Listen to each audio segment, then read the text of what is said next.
যারা হচ্ছে দিনমজুরি করে না, সারাদিন খাটাখাটনি করার পরেও 350 টাকা হাজিরা পায়, ঠিক আছে?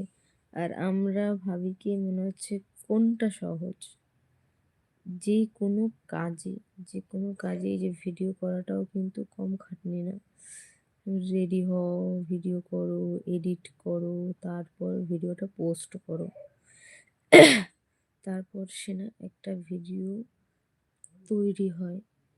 তোমরা হচ্ছে দেখো হয়তো 14 সেকেন্ড বা 15 সেকেন্ডের একটা ভিডিও দেখো, কিন্তু সেই 14-15 সেকেন্ডের ভিডিওর পিছনে যে কতটা খাটনি সেটা যে ভিডিও করে সে একমাত্র বোঝে। যেমন হচ্ছে যারা দিনমজুরি করে তাদেরও যেমন খাটনি হয়, ঠিক তেমনি আমাদেরও খাটনি হয়।